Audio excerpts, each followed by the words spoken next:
Two tiny German Shepherd puppies trembled inside a torn burlap sack placed directly on the frozen railway tracks. Their cries were almost lost beneath the falling snow. No one was supposed to find them before the freight train arrived. Miles away, a former Navy SEAL drove the lonely back roads with only his loyal German Shepherd beside him. A man carrying memories he could not silence and wounds no one could see. Then the dog suddenly became alert. What had the German Shepherd sensed beyond the snow? Could the former Navy SEAL reach the moving sack before the train reached the crossing? And why had someone left two helpless puppies in such a deadly place? This is a fictional story created for storytelling purposes. Before we begin, tell me, where are you watching from? Drop your country in the comments below. Late afternoons in northern Illinois winter often feel suspended between breath and silence. Snow drifts down like ash from an invisible fire, settling over the frozen fields and the cracked rural roads in soft, uneven layers. The light, thin and silvery, spills weakly through the gray clouds, turning everything it touches to frost. On this particular afternoon near Rockford, the air hung heavy with that quiet, brittle stillness that comes before a storm, or something else entirely. Jack Mercer felt that tension long before he understood why.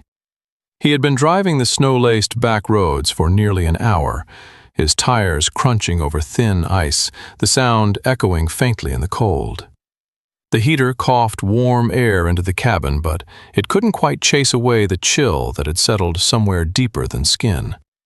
Jack, 38, carried the physique of a man shaped by discipline and years of service. Tall, broad-shouldered, built from endurance rather than vanity. Short, dark brown hair, streaked with gray, framed a face roughened by wind and memory. His light-trimmed beard followed the lines of a jaw hardened by habit, though his eyes, steel blue and distant, betrayed a weariness that the uniform could not hide. He tilted his head slightly toward the hum of the tires, a reflex born from habit, a small compensation for the partial hearing loss that had haunted him since an explosion during his last deployment. That subtle, cautious posture had become a part of him, the same way ghosts become part of a house. Beside him sat a 6-year-old German Shepherd, broad-chested and thick-furred, black and tan coat glistening faintly under the pale light filtering through the windshield. The dog's name didn't matter here. What mattered was presence, intelligent amber eyes that scanned the horizon, the steady rhythm of his breath filling the space between the quiet. He was no longer a soldier's weapon. He was something more enduring, an anchor, a reminder that loyalty, once earned, never leaves. The pickup truck rumbled down the isolated road, tires hissing against packed snow. Jack said nothing. He didn't need to. The silence between him and the dog was familiar, almost sacred. He used to find peace in it, the kind that didn't require explanation. But lately even silence felt fragile. It carried the sound of things unsaid, the hum of regrets, the faint echo of orders shouted across deserts, the metallic scent of memory. The horizon was white and endless. Fields stretched outward like blank pages no one had written on yet. The only color came from the dying sun bleeding faint gold behind the snow clouds. Then the shepherd shifted. A subtle motion at first, the lifting of the head, the sharp twitch of an ear. His body went rigid, nose angling toward the left, breath clouding in short bursts. Jack glanced over. "What is it, boy?" The dog didn't answer, of course, but the low rumble in his throat made the hair on Jack's neck rise. That sound wasn't ordinary. It was warning. Jack slowed the truck, eyes narrowing toward the direction the shepherd watched. Through the swirl of snow, the faint outline of a railway crossing appeared, a set of rails cutting across the open white field like two black scars. The wooden sign, half buried in snowdrift, leaned tiredly to one side. Most trains passed here after dark, freight haulers that never stopped. But the line was still active. Jack knew it. Everyone in Rockford did. One freight train each afternoon thundered through this field on schedule, cold and unstoppable. He eased his foot off the gas. The shepherd let out a short, tense whine. Jack followed his gaze toward the crossing. Something was lying there. A burlap sack, right on the tracks. And it was moving. At first, the motion was subtle. A faint shift under the rough fabric, just enough to break the pattern of stillness. But that tiny motion was enough to twist something deep inside Jack's chest. "What the hell?" he murmured, leaning forward. The shepherd barked, sharp, sudden, a sound that shattered the still air. Jack's pulse jumped. He hadn't heard that tone from him in months. Instinct took over. Training, immediate, absolute, clicked into place. Assess the situation, move, save what can be saved. The body acted before the mind finished forming the thought. Jack slammed the gear shift into park and pushed open the door. Cold air burst inside, slicing through the brief warmth of the cabin. Snow bit his face as his boots hit the ground. The shepherd leapt out beside him, landing in a low stance, ears pitched, eyes locked on the tracks. The wind carried a distant metallic tremor, faint at first, then stronger. The unmistakable hum of steel under strain. A train was coming. Jack froze. The realization burned through his chest like ice. The sack trembled again. From inside came a whimper, small, desperate, barely audible over the wind. Jack's heart kicked hard. That sound, he'd heard it before. Not from an animal, but from men trapped under rubble, from voices that knew help might come too late. Who would? He couldn't finish the question. Some cruelties didn't deserve words. The shepherd took a step forward, pressing his nose toward the rails, body trembling with urgency. His eyes met Jack's for a heartbeat, sharp, imploring. Move. Now. The ground trembled faintly under Jack's boots.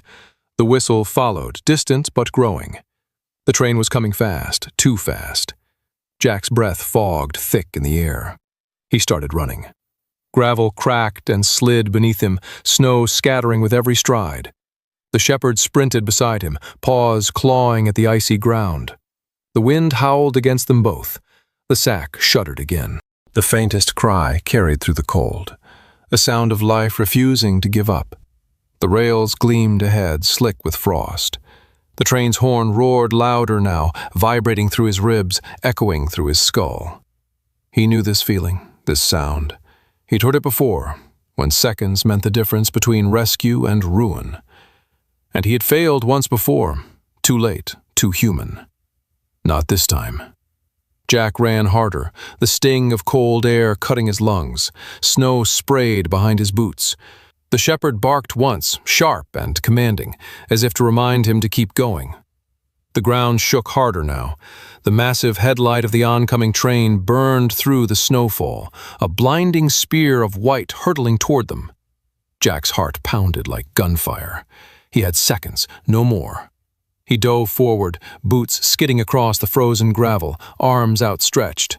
The sack jerked violently just as he reached it. His gloved hands closed around the coarse fabric. The sound of the train filled the world, metal screaming, air splitting, snow swirling violently in its wake. And though every instinct told him it was already too late, Jack Mercer didn't stop. He ran straight onto the tracks, clutching the moving sack in his arms, knowing he might not have enough time to make it back. Jack hit the gravel hard when he finally cleared the tracks, his boots skidding as the freight train screamed past behind him in a roar of wind and iron. The vibration rattled through his spine, through the small stones beneath his knees, through Ranger's tense body pressing close. For a long second, Jack couldn't breathe. He only heard the wild hammer of his heart and the fading thunder of the train. Too close, far too close. But the weight in his arms was alive, trembling but alive. That was all that mattered. He tightened his hold on the burlap sack and forced himself to breathe. Ranger circled once, checking the perimeter with the old instincts of a working dog, then nudged Jack's shoulder with an anxious whine. Jack swallowed hard, blinked the dust from his eyes, and carried the sack to the dry patch beside the rails. He set it down gently, as though something fragile might break from the smallest motion. His fingers worked quickly at the rough knot. The burlap fibers rasped against his skin, stiffened by frost and something darker. Fear, desperation, or maybe simple cruelty. When the mouth of the sack finally opened, two small shapes tumbled into the weak winter light. German Shepherd puppies, maybe 6 weeks old, curled tightly into each other, their fur stiff with frost, their bodies shaking in uneven breaths. One pup had a patch of lighter tan fur over its left eye. The other carried darker markings and a narrow stripe of white on its chest. Their paws were pink from cold, their tiny noses wet and trembling. Jack felt his stomach twist. One of the pups lifted its head, just barely, eyes glossy with tears that had not quite fallen. The sound that left its throat was thin and broken, too soft for the world it had been thrown into. Jack felt that sound all the way down his spine. He knew the tone. He had heard it in people before, in places far worse than an Illinois rail line. It was a sound living things made when they were not ready to die. Ranger moved first. The big shepherd stepped forward, posture low, tail still, ears pitched forward. Not aggressive, not defensive, but curious in a way Jack had never seen before. Ranger leaned down and, with surprising gentleness, licked the forehead of the lighter pup. The pup blinked, startled by the warmth, then let out a soft whimper and nuzzled weakly into Ranger's muzzle. Jack froze. Ranger didn't do this. He was loyal, brave, steady, but affectionate toward strangers of any species? Rare, almost unheard of. Something about these tiny creatures touched a part of Ranger that war had not been able to harden. Jack felt the burn rising behind his ribs again. Emotion he didn't have time or language for. "Hey," he whispered, voice breaking slightly. "You're okay now. We've got you." He scooped both puppies carefully into his hands. Their little bodies radiated a faint, uneven heat as they tried to curl into his palms for warmth. The darker pup pressed its head against his thumb. The lighter one slipped one paw over the other pup as if afraid to lose the only anchor it still trusted. Jack swallowed. The cold air stung the inside of his nose. Who would do something like this? He looked toward the tracks automatically, as if the rails themselves held the answer. Snow dusted the steel, but no other footprints marked the scene except his own. Whoever left these puppies here had been deliberate and efficient. No hesitation, no remorse. Jack's jaw tightened. He wasn't naive. He knew the world carried its share of monsters, not just on battlefields, but in backyards, alleyways, and lonely railroad crossings where no one was supposed to look closely. But this was different. Someone had put these pups in a sack, tied it tight, and placed it on active rails. They didn't want them found. They wanted them erased. A faint shiver ran through Jack's arms. Maybe it was the cold. Maybe not. The puppy's whimpers, fragile and uneven, seemed to echo inside him, stirring up memories he'd tried to bury so deeply he thought they'd never find daylight again. He remembered the sand, the dust, the radio static, the moment he failed to reach someone he cared about. He remembered being too far, too slow, too human. And now, here on this quiet Illinois afternoon, it was like the past had sprinted after him and caught his collar. Not this time. Jack muttered under his breath. Not again. Ranger pressed against his knee, sensing the shift in him the way only a dog could. Jack steadied himself. He needed to move. The pups were alive, but barely. Their bodies shook with exhaustion, and the cold was biting deeper every second they stayed exposed. He carried them toward the truck, moving with the careful haste of someone holding both urgency and fear in the same breath. When he opened the passenger door, Ranger jumped up, clearing space with his paws. Jack set the pups on Ranger's blanket, and the big shepherd curled instinctively around them, creating a warm pocket of protection. Jack watched, stunned. Ranger's eyes softened as the pups burrowed into his fur. "Good boy," Jack whispered, closing the door gently. But when he turned back toward the tracks to take one last look, something in him cracked open. His hands were shaking. Not from the cold, though the air bit sharply now, but from the memory that rose unbidden. Another day, another life he'd tried to pull from danger. Another moment when he had been seconds too late. He clenched his jaw, hands balling into fists. He could still hear that awful silence, the moment after failure when the world seemed to tilt sideways. The guilt had lived in him ever since, lodged deep, like shrapnel he could never completely remove. Saving these pups shouldn't have mattered this much. But it did. It mattered because he hadn't saved someone else. It mattered because, for once, he had gotten there in time. He returned to the truck and pulled the door closed. Ranger looked at him, eyes steady, as if reminding him he wasn't alone. Jack stared at the trembling puppies nestled in Ranger's fur, their breaths finally slowing. He felt the tremor in his own hands again. This time he didn't try to hide it. He reached out and stroked the lighter pup gently. The tiny creature leaned into his touch. And that was when Jack realized his hands weren't shaking from the cold. They were shaking because the past had finally caught him, and because, for the first time in a long time, he had chosen to reach back. The road into Rockford grew quieter as Jack Mercer drove toward the small veterinary clinic on the south side of town. The winter light had thinned to a pale wash across the sky, giving every building a tired, softened outline. The world felt muted, as if clouds were pressing gently against the earth, asking it to speak more quietly.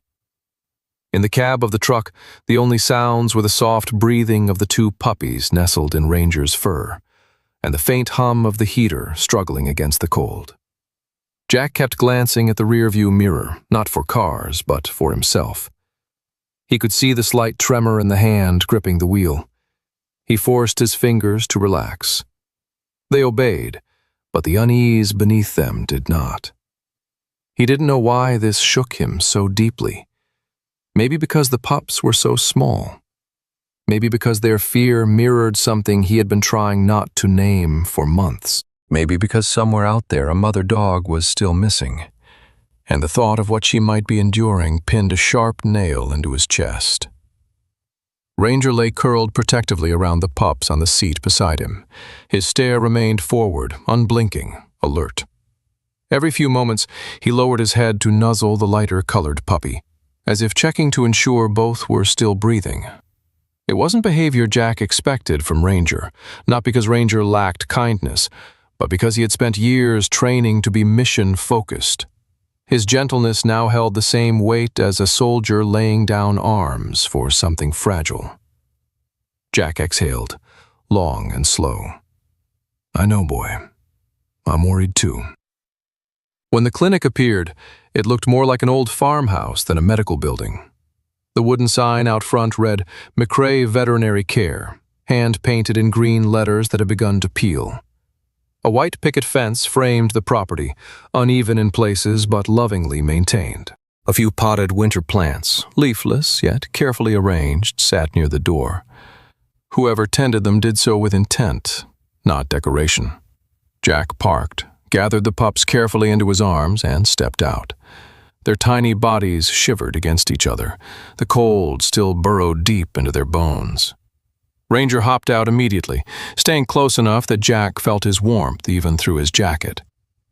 Inside, the clinic smelled of pine disinfectant and old wooden floors. A small bell chimed above the door. The waiting room held mismatched chairs and faded photographs of pets pinned onto a corkboard. Dogs with bandages, cats with cones, rabbits held by smiling children. The warmth inside felt handmade, stitched together by someone who valued living things more than appearances. A woman emerged from the back room, wiping her hands on a soft blue towel. She was in her mid-60s with short, silver hair that framed a gently lined face. Her skin had the pale rosiness of someone often outdoors, and her eyes were a calm, perceptive hazel. She moved with a steady confidence, no rush, no hesitation. This was Dr. Linda McCrae, the clinic's owner. She wore a forest green cardigan over a cream blouse and simple slacks tucked into worn brown shoes. Nothing about her seemed hurried, but everything about her felt purposeful. She took one look at Jack, Ranger, and the pups, and the subtle crease in her brow deepened. "Oh my," she murmured softly, stepping closer. "Bring them here, dear." Her voice had a warmth that reminded Jack of someone who had spent a lifetime keeping frightened animals still enough to be saved. She led him into an exam room with walls lined by jars of cotton swabs, old veterinary books, and photographs of pets long past. A heating pad lay across the table, already turned on, as if she had expected something wounded to walk through her door today. Jack set the pups down gently. Ranger sat beside the table, watching every motion with protective intensity. Dr. McCrae examined each puppy with hands that were firm, yet impossibly gentle. Her fingers paused at the neck of the darker pup. "Here," she said quietly. "Do you see this?" Jack leaned in.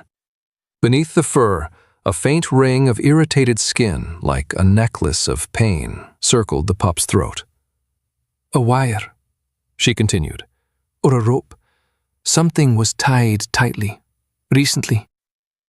She moved to the lighter pup, parting the fur along its side. "And these marks? These are from prolonged confinement. Cramped space. Could be a crate. Could be worse." Jack didn't speak. His jaw clenched so tightly the muscle jumped beneath his skin. Ranger let out a low, rumbling growl, not at her, but at the truth she had uncovered. Dr. McCrae sighed and straightened. "Someone did this intentionally. They weren't supposed to survive." Jack felt the words settle in his chest like a cold stone. He stared at the tiny bodies curled on the warmed blanket. They didn't look like animals meant to fight for their lives. They looked like animals meant to be loved, to grow, to play in snowbanks and fall asleep on soft couches. Instead, someone had decided they didn't deserve any of that. His breath tightened. And their mother?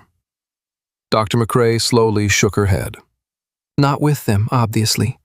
And judging by the pup's age, she'd be looking for them. Or someone made sure she couldn't." The room felt smaller, suddenly, as if the walls were pressing in around him. Jack's hearing, always sensitive on his right side since the explosion, picked up the faint buzz of the overhead light. He grimaced slightly. Dr. McCrae noticed. She noticed everything. She took a step back and softened her gaze. "You're sensitive to sound." Jack blinked. "I'm fine." "You flinched when the fluorescent light kicked on," she said gently. "And you've been keeping your left side angled slightly away from noise." Classic reaction after an auditory concussion. Blast injury? Jack didn't respond. The memory of sand, fire, and the deafening crack of detonations flickered behind his eyes. She didn't push. She simply observed him the way she had observed the pups, calmly, compassionately, without judgment. "You carry wounds that don't show," she said quietly. Jack swallowed hard. He wanted to deny it, but the words hit too close. Dr. McCrae looked back at the pups. "These little ones do too." Jack's breath broke slightly. "No one deserved to be thrown away like that." The older woman nodded. "No, not them, not anyone." Something in her tone, firm, certain, made him look up.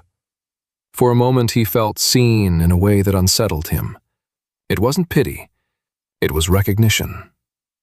She folded the towel in her hands thoughtfully, then asked, "Jack, may I ask you something?" He nodded hesitantly. She held his gaze with soft, unwavering clarity. "Are you trying to save them, or are they the ones saving you?" The question struck deeper than he expected. leaving him caught between breath and silence. And he didn't have an answer. Morning in Rockford arrived without enthusiasm. A thin gray sky lay over the town like a damp sheet, muting every color and dulling the edges of the industrial district. Frost clung to the roofs of abandoned warehouses, and the empty lots echoed faint metallic groans each time the cold wind swept across the corrugated steel walls. It was the kind of morning that made silence feel heavier than sound. Jack Mercer felt that weight as he stepped out of his truck, Ranger close at his side. He had slept poorly, if he had slept at all. Linda McCrae's question still lingered in the corners of his mind. Are you trying to save them, or are they saving you? He didn't know how to answer her. Maybe he wouldn't for a long time. But what he did know, what he could feel tightening inside him like a rope pulled taut, was that someone had meant to harm those pups. That meant there was more to uncover, and he wasn't the kind of man who turned away once he saw the shape of cruelty. The tracks looked different in daylight.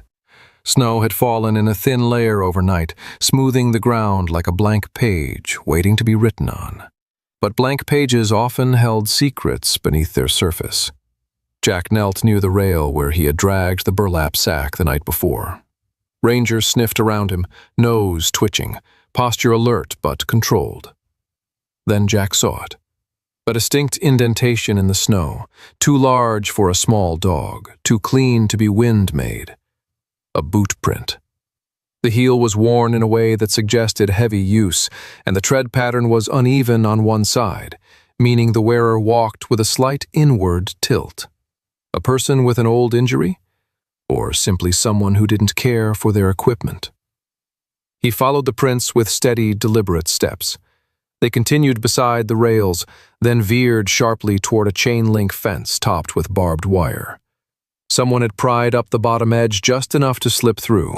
Ranger crouched slightly, sniffing the cold air before ducking under first. Jack followed, pushing aside the curled metal. Beyond the fence lay an old industrial zone, half of it forgotten, half of it abandoned with intention.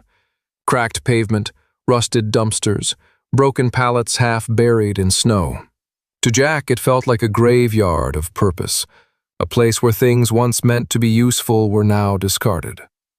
A fitting location for someone who threw away living creatures as if they were trash. Ranger's body stiffened before Jack even saw the building. The dog's ears pressed forward, nose lifted, tail lowered in cautious focus.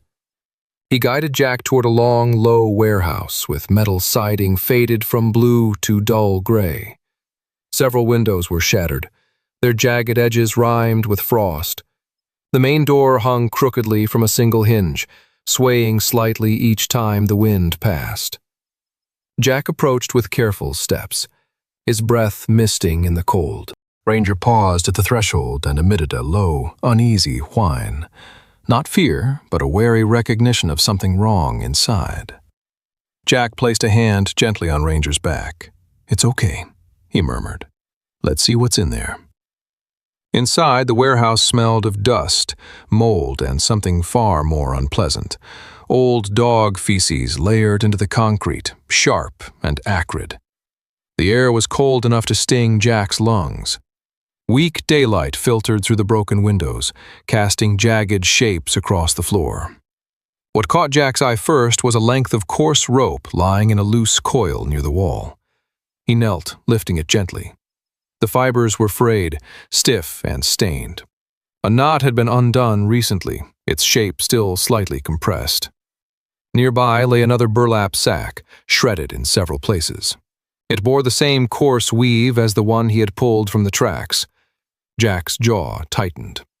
He placed the rope back where he found it, forcing himself to breathe evenly. Anger wouldn't help, not yet. Information would. Ranger paced slowly, nose close to the ground. Jack watched him work, trusting the instincts honed through years of training. The dog moved past rusty shelves, overturned plastic buckets, and a cluster of empty water bowls. Some bowls had dried residue inside. Others appeared licked clean long ago. That was when Ranger stopped. Completely stopped. His tail hovered stiffly, his ears angled toward the shadowed corner of the warehouse where the light didn't reach. He took one slow step forward, then another, nose pointed like a compass needle. Jack followed his gaze. He squinted, letting his eyes adjust to the dimness. Something dark lay there, small, irregular in shape. He approached carefully. Ranger stayed close, muscles taut. A smear of dried blood stained the concrete.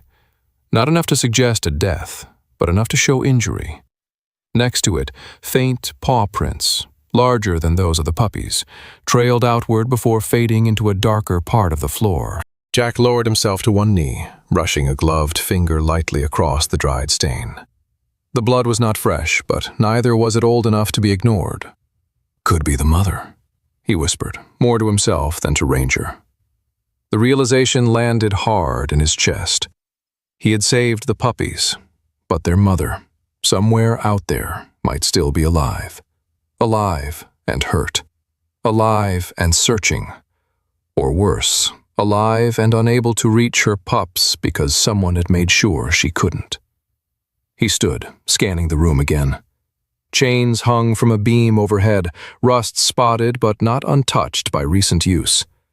A crate sat pushed against the far wall, its metal bars bent slightly outward, as if something strong had tried to escape. Ranger moved toward the crate, sniffing the cold metal. His ears flattened slightly, and he let out a low, mournful woof. Jack felt his throat tighten. Whoever had run this place hadn't cared about anything except containment. Dogs like Ranger, trained, disciplined, purposeful, would have never stood a chance in a place like this. The thought of a mother dog fighting those odds alone filled him with a protective fury he hadn't felt in years. He walked the perimeter once more, but there were no clear tracks leading outward, only faint disturbances in the dirt where something had moved in panic. The snow near the entrance showed a few more boot prints, but old wind gusts had begun to blur them. Still, the conclusion was clear. Someone had kept animals here, likely many. Someone had removed the pups and thrown them onto the tracks. Someone had injured the mother. And someone would do it again if he didn't intervene. Ranger pressed against Jack's leg, offering quiet solidarity. Jack placed a hand on Ranger's head. "We're not finished," he said softly. His voice, echoing in the empty warehouse, sounded steadier than he felt. But he recognized something beneath the resolve, an old instinct resurfacing. The drive to protect, to complete a mission not because he was ordered to, but because compassion demanded it. He turned toward the exit, glancing back once more at the stain in the corner. It pulled at him like a silent plea. "She's out there," he murmured, "and she's hurt." Ranger's ears lifted, acknowledging the words. Jack stepped out into the cold, gray daylight, feeling the weight of new certainty settle into him. The puppies weren't the end of this story. They were only the beginning. And now, Jack knew, the mother dog might still be alive, wounded, alone, and desperately needing someone to find her. The afternoon dulled into a gray half-light as Jack Mercer followed the faint trail leading away from the abandoned warehouse and deeper into the industrial outskirts of Rockford. The air seemed colder here, not because of temperature, but because of the way the wind moved, sharp, angled, carrying with it the metallic scent of old machinery and something darker beneath it. Ranger walked beside him with unshakable focus, each footstep deliberate, every breath measured, as if he too sensed the presence of a predator hiding somewhere in these empty blocks of concrete and rust. Jack's mind kept circling the blood smear inside the warehouse, though he forced himself to think like a soldier rather than a grieving bystander. Someone had injured the mother dog, someone who knew how to restrain animals, how to disappear without leaving much trace, and how to navigate the forgotten corners of this part of town. Someone who was still close. Ranger lifted his head suddenly, nostrils flaring, gaze locking on a narrow alley between two shipping buildings. Jack tightened his grip on Ranger's collar. "You smell something?" But he could see the answer written in the shepherd's tense posture. Danger. Real danger. The alley was shadowed, choked on one side by a collapsed fence and on the other by a wall decorated with old graffiti. Jack moved in carefully, letting his boots crunch loud enough to announce his presence, but quiet enough to keep the element of readiness. Ranger stayed pressed to his side. A figure stepped out from behind a stack of disused pallets. His movements were casual, but his posture told a different story. Coiled confidence. The kind of ease a man wears when he knows the rules of this place, and knows Jack does not. The man was tall, in his mid-40s, with a lean build that suggested wiry strength. His face was angular and harsh, cheekbones cutting sharply beneath a thin layer of stubble. His hair was dark blonde, shaved close on the sides, and his jaw carried a faded scar that ran from his ear to the corner of his mouth. It pulled slightly when he spoke, giving him a permanent look of amusement even when his eyes showed nothing but calculation. This was Vince Harlow. Jack didn't need an introduction to know the type. Vince had the demeanor of someone who had spent years in the business of hurting things without remorse, someone who enjoyed it enough not to hide it.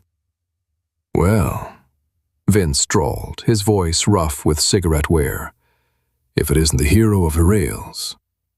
His lips curled. "Mercer, right? Ex-Navy SEAL?"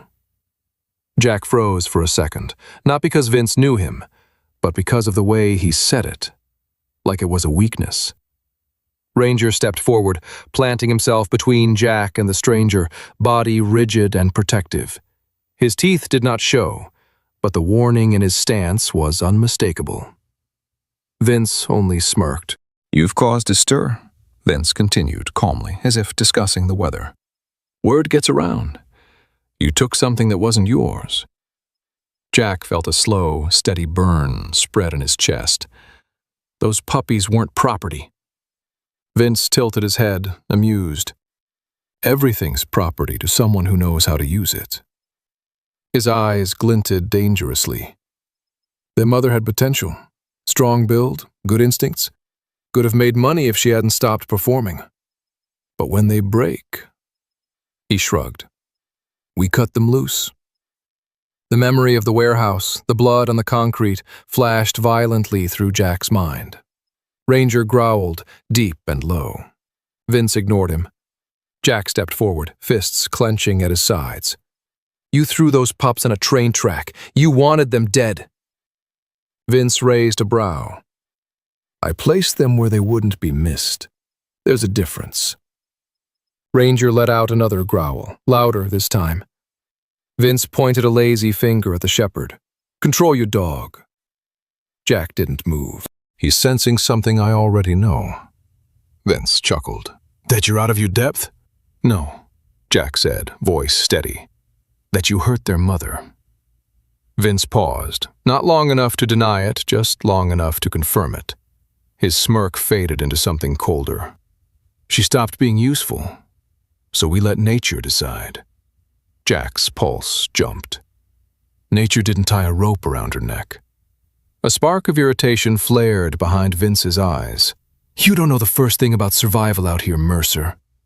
Jack took another step forward, Ranger mirroring him unflinchingly. "I know enough to recognize cruelty." Vince's jaw tensed. "You think the military taught you something I don't know? Discipline? Pain? Death?" He stepped closer, letting the scar on his jaw catch the light. "You ever watch a man break? Really break? I have. And not in a war zone, right here, in this town, in these alleys. People pay to watch violence. They feed on it. I just give them what they want." Jack met his gaze without blinking. "You give them what kills you from the inside." For a split second, the air between them tightened. Vince's eyes hardened, the scar twitching as if remembering why it existed. "You know," he murmured, "they say seals never forget the sounds that haunt them. The blasts, the screaming, the silence after." Jack's breath hitched, not visibly, but enough for Vince to notice. "Thought so," Vince said softly. "You walk like a man who still hears things he shouldn't." The accuracy of the observation twisted Jack's stomach. This man wasn't guessing. He was aiming to wound. Ranger barked, sharp and sudden, stepping forward. Jack touched his head lightly, calming him, but his own restraint was thinning. Vince leaned closer, voice dropping. "Do yourself a favor. Stop poking around. The dogs were the least dangerous thing you'll find near those tracks." Jack kept his voice measured. "Where's the mother?" Vince smiled, slow, venomous. "If she's still alive, she's surviving better than you are." Then he stepped back into the shadows. For a moment it seemed as if he would say nothing more, but he turned, looked over his shoulder, and offered one last warning. "The tracks aren't just for dumping dogs, Mercer." His smile deepened. "Sometimes we use them for men who interfere." With that, he walked away, slipping between the pallets until his figure dissolved into the half-light. Ranger stayed growling long after he disappeared. Jack stood motionless, absorbing the threat like a blow he refused to show pain from. Only when the wind shifted did he exhale. Vince was gone, but his message was not. The wind shifted as evening settled over Rockford, carrying with it the distant metallic hum of a passing freight train. The sound was faint, barely more than a vibration in the air, but it cut through Jack Mercer like a blade made of memory. He was in the small recovery room at Linda McCrae's clinic, sitting on the bench beside Ranger while the two rescued puppies slept in a heated pen nearby. Everything was quiet. Everything was still. And yet the moment the low rumble reached his ears, his pulse surged violently. His chest tightened. His breath stuttered. His hands, which had been steady moments earlier as he stroked Ranger's coat, began to tremble uncontrollably. It was as if the air thickened, carrying dust that wasn't there, sand, smoke, heat. He blinked, but the room tilted. The harmless sound of a train became the roar of explosions from another lifetime. Ranger straightened immediately, eyes sharp, reading Jack's body before Jack had even realized what was happening. The dog pressed close, leaning his weight into Jack's leg, grounding him with steady warmth. But the train grew louder, still distant, still harmless. But to Jack it might as well have been screaming through his skull. He shut his eyes tight. His heartbeat roared. His breath came shallow and broken. He dug his nails into his palms. But the memories forced their way in, sand flying, a flash of white, a teammate whose face he never remembered without remembering the blood. He tried to stand, bracing a hand against the wall for balance, but his legs trembled, his throat clenched. A soft thump startled him. He opened his eyes to see the two puppies, a tan-marked one and the darker sibling, pressing themselves against his boots. They had somehow climbed out of the pen through a small gap Ranger must have nudged open without Jack noticing. Their tiny bodies trembled, not from cold, but from sensing the storm inside him. They leaned against his legs, noses burrowed into the hem of his jeans, as if saying, "We're here. Stay here with us." Jack knelt slowly, his hands shaking as he touched the smaller pup's back. The puppy looked up at him, eyes wide and glassy, its trust so undeserved and yet so freely given that Jack felt something inside him loosen. Ranger stepped closer, forming a protective triangle around them, anchoring Jack in the present. The train finally passed. The rumble faded. But Jack was left with the echo, the same echo that had been hunting him for years. He lowered his head, pressing his forehead gently against Ranger's shoulder. "I don't know if I can do this," he whispered, voice cracking. "I don't know if I'm strong enough anymore." A creak of the door interrupted him. Dr. Linda McCrae stepped inside quietly, holding a folded blanket. She paused when she saw the scene. Jack on the floor, the pups clinging to him, Ranger standing guard like a sentinel made of muscle and instinct. Her expression softened, not out of pity, but recognition. She laid the blanket aside and eased herself down onto the other bench. Her movements were slower at her age, but they carried a steadiness that came from decades spent witnessing the wounds that didn't show. "You heard the train?" she said gently, not a question. Jack didn't look up. "It's stupid. It's just a sound." Linda shook her head. "No sound is just a sound when it's tied to something you survived." He remained quiet. She continued, folding her hands in her lap. "You know, my husband, Oliver, worked the rails for 30 years. Strong man, big shoulders, rough beard, hands like he carried steel inside them. But gentle, so gentle." Her gaze drifted to the window, soft but edged with old pain. "One night," she said, voice steady though her eyes glistened. "He was walking the tracks during a storm. A signal malfunctioned. They didn't see him. He never came home." Jack looked up slowly. Linda's lined face held sorrow, but not bitterness. "Since then," she said, "I promised myself I would never let any creature, person or animal, face the rails alone. Not if I could help it. I don't get to choose who I save, but I try." Jack swallowed hard. "I'm sorry." Linda gave a faint smile. "Don't be. Loss shapes us, sometimes into something sharper, sometimes something softer, but always something." She leaned forward slightly. "You're not broken, Jack.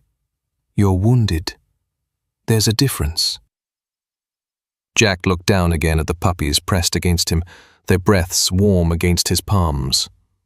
Ranger nudged his shoulder again, patient and steady. Linda spoke more quietly.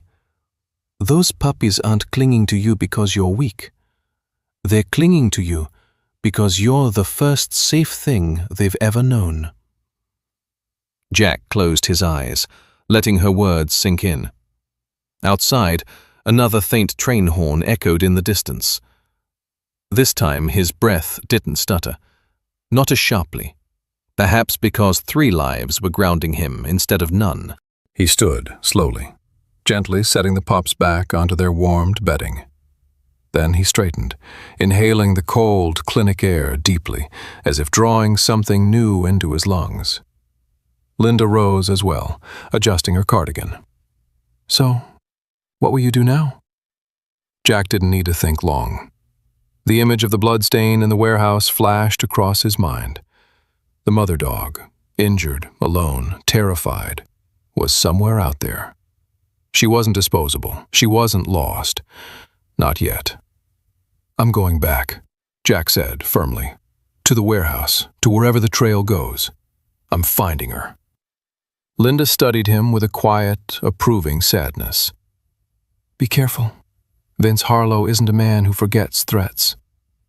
Jack nodded, grabbing his jacket and Ranger's leash. "Neither do I." Ranger stepped forward, chest lifted, ready. The puppies whimpered softly as you reached the door, but Jack paused only long enough to whisper, "I'll bring her home."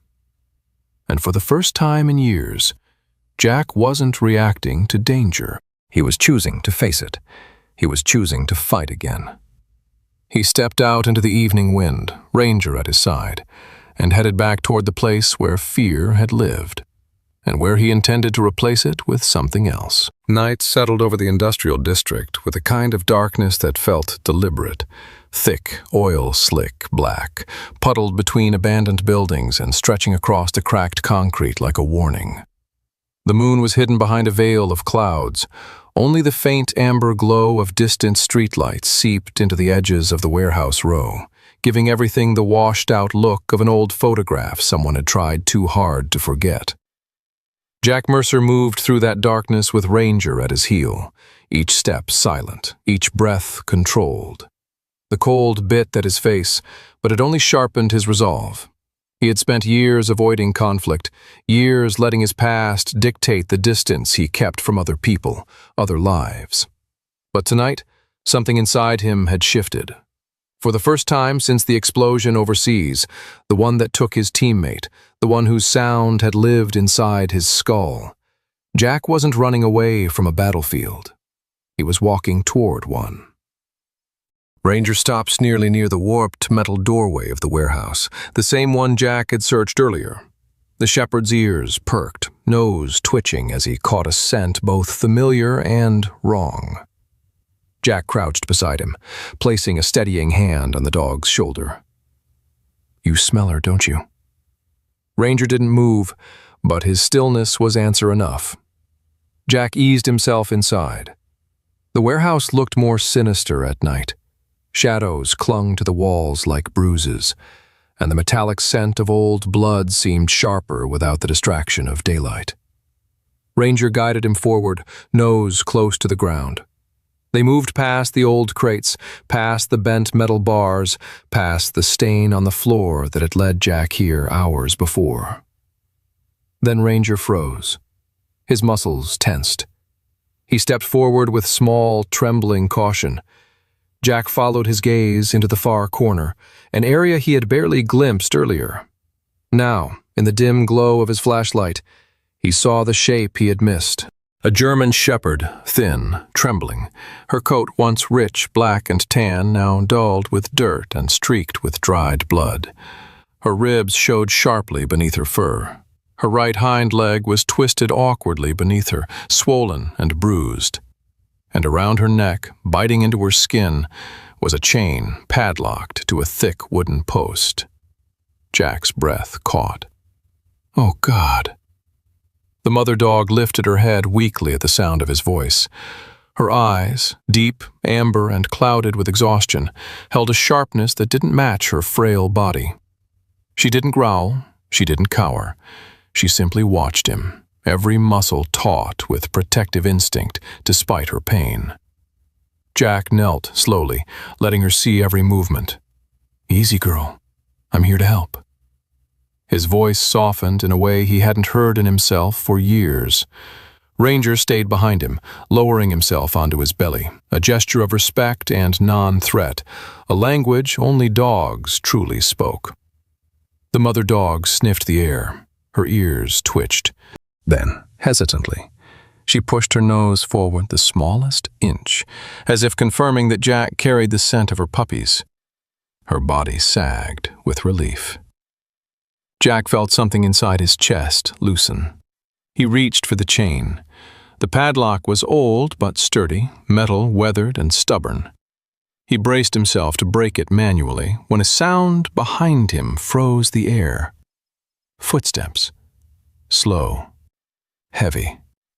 Purposeful. Ranger stood up instantly, body rigid, tail stiff, a deep, warning growl vibrating through him. Jack turned. 3 men blocked the exit, dark silhouettes against the sliver of outside light. The one in front stepped forward first. Vince Harlow. He looked different from earlier, more alert, more predatory. His narrow face wore a grin sharpened at the edges, and his scar seemed to twitch with anticipation. Behind him stood 2 others, one tall and broad-shouldered with a shaved head and tattooed knuckles, the other shorter, with restless, darting eyes and a nervous posture. "Well, well," Vince drawled, his voice dripping with smug certainty. "I told you, Mercer, the tracks weren't just for dogs." Jack rose slowly, positioning himself halfway between the chained mother and the men. Ranger mirrored him, stepping forward to stand like a shield. Vince chuckled. "Look at that. Your dog's got more backbone than you." Jack didn't speak. His silence agitated the taller thug, whose fists clenched reflexively. The shorter man paced behind them, jittery, scratching his arm as though itching for violence but afraid of it at the same time. Vince lifted his chin. "Move aside, Mercer. That dog stays here. And you, well, you should have listened when I told you to stop digging." Jack stepped forward instead. "You hurt her. You left her to die." "That's how the business works," Vince said calmly. "Some animals don't make the cut. Neither do some people." Ranger barked, loud, sharp, commanding. The sound startled the shorter man so hard he stumbled backward into a stack of crates. Vince flinched, annoyance flashing in his eyes. "Control your mutt." Jack didn't move. Vince signaled to his men. "Take him." Jack knew how to fight, but he also knew how not to fight. Years of SEAL training had taught him that the battle you avoided was sometimes the one you won. He didn't want blood on this floor, not with a terrified mother dog watching him, not with Ranger risking himself. So he didn't attack. He defended. When the tattooed man lunged, Jack sidestepped, catching the man's momentum and slamming him into a pillar. Ranger barked viciously beside him, blocking the second assailant by planting himself between Jack and the attack path, doing exactly what he had been trained to do: create space, not harm. The shorter man hesitated, terrified of getting close to the snarling shepherd. Vince swore under his breath. "You idiots!" Vince himself stepped forward, but before he could reach Jack, headlights flashed through the shattered warehouse window. Tires screeched outside, doors slammed. Then a voice carried through the darkness. "Rockford Police, hands where we can see them." Jack blinked, startled. Linda. She must have called them when Jack left the clinic. Within seconds, officers swarmed into the warehouse. Vince tried to bolt, but two officers tackled him to the ground, cuffing him with practiced efficiency. The other two men dropped their weapons and raised their hands shakily. Ranger finally relaxed, his growl fading into a soft whine as he trotted back to Jack's side. The mother dog watched everything with wide, trembling eyes. Jack turned back to her, ignoring the chaos behind him. He knelt, breaking the padlock with a pry tool an officer handed him. The chain fell away with a clatter. The mother dog didn't run. Instead, she took one staggering step forward and nudged her head into Jack's chest. A soft, broken sound escaped her throat. Jack felt his breath catch, not from fear, not from adrenaline, but from something he thought had died inside him years ago. Humanity. Purpose. A reason to still be standing. He wrapped his arms carefully around her fragile body, feeling her heartbeat flutter weakly against him. "It's okay," he whispered, voice ricocheting somewhere deep in his ribs. "You're safe now. I've got you." And for the first time in a very long time, he felt like he had saved more than just a life. He had saved the part of himself he thought the war had taken. Morning drifted into Rockford softly, like a curtain being lifted without urgency. The sky carried a faint peach tint near the horizon, bleeding slowly into blue. And for the first time in days, the air felt less brittle, gentler in the way early spring pretends to arrive long before it truly does. Jack Mercer stepped out of his truck with Ranger beside him, the two puppies tucked securely in a carrier he held against his chest. Their small bodies shifted, warm and fragile, their breaths rising in faint puffs through the mesh. They whimpered softly, but it was no longer the terrified trembling from their first hours of rescue. This sound carried a thread of hope, thin but present. The Rockford Animal Rescue Station was humble. A converted maintenance depot with faded green siding, a crooked metal sign, and a set of windows that still held cracks from storms long past. What it lacked in structure, it made up for in heart. Jack sensed it the moment he stepped inside, and smelled disinfectant mixed with the faint, earthy scent of hay and dog blankets. Linda McRae was already waiting by the intake counter. At 65, she moved with a slow steadiness, her silver hair tied back in a loose braid, her forest green cardigan draped over a simple cream shirt. Today, though, her posture carried a lightness Jack hadn't seen before, perhaps because she knew the story that had begun in darkness was now turning towards something gentler. When she saw Jack, her eyes softened. "They made it through the night," she said, gesturing toward the prepared kennel behind her. "That's more than I dared hope yesterday." Jack placed the carrier on the table and opened it gently. The puppies scrambled out clumsily, paws slipping on the smooth surface as they wriggled toward Linda. She laughed, an unguarded sound that made the sterile room feel warmer. "They're stronger already," Jack murmured. "And hungry," Linda added. "Always a good sign." Ranger trotted forward, nose twitching, tail swaying in small, controlled arcs. He approached the puppies like a soldier inspecting fragile recruits, nosing their ears and huffing breath over their coats. They squeaked, climbing clumsily onto his paws. But then Ranger stopped, ears rising in attention. Jack followed his gaze to the far end of the room. There, resting on a padded mat, her injured leg bandaged carefully and her ribs wrapped in soft gauze, was the mother dog. She lifted her head when she saw them. Her amber eyes glowed not with fear, but with aching recognition. Jack felt something in his chest twist. "Go on," Linda said softly. "Let them see each other." The puppies wobbled forward first. At the sound of their tiny whimpers, the mother struggled upright despite her healing wounds. She trembled with effort, but did not stop. When they reached her, she lowered her head and pulled them into the warm crook beneath her neck. Both pups let out small, relieved cries. Ranger stood beside Jack, letting out a single soft whine, a sound that was the closest a dog could come to reverence. Jack swallowed. "I want to take them home," he said quietly. "All three of them." Linda smiled, but not with dismissal, more like a teacher who understood the eagerness of her student. "I know you do," she said, "but not yet." Jack frowned. "Why not?" She walked toward him, resting a hand lightly on the mother dog's back. "Because healing isn't something you rush. Not for animals, not for people. They need time to grow strong, to feel safe again. And you—" She paused, studying his face the same way she studied injured animals, not with judgment, but with gentle, unwavering accuracy. "You need time too, Jack." He exhaled slowly, the truth settling into him like a weight he didn't fight. He had taken steps toward healing, toward reclaiming parts of himself he thought long buried. But steps were not the same as arrival. "They'll be yours when the time is right," Linda continued. "But for now, let them learn what the world looks like when danger isn't the first thing they expect." Jack nodded, understanding more than he wanted to admit. From across the room, Ranger nudged the puppies back toward their mother, then circled them twice before lying beside them like a watchful older brother. He made a series of low, rhythmic sounds, short barks, soft chuffs, a gentle growl. Patterns of communication Jack had seen only in working dogs trained to teach younger canines the meaning of risk and safety. "You see that?" Linda said softly. "He's teaching them. Their world is loud and confusing right now.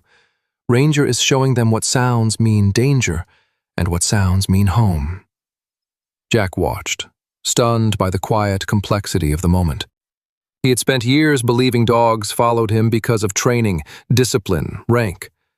But Ranger was doing something deeper, instinctual, nurturing, passing down knowledge the way a seasoned soldier would guide a new recruit.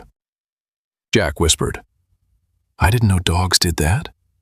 "Only the good ones," Linda nodded. "And only when they feel safe." Ranger pressed close to the mother dog, and she lowered her head onto his shoulder. An act of trust Jack would have never believed if he hadn't seen it. A long silence filled the room, not empty but full of everything none of them needed to say. Finally, Linda wiped her hands on a towel and nodded gently toward the door. "Go on, Jack, get some air. You're carrying too much in your chest right now." He didn't argue.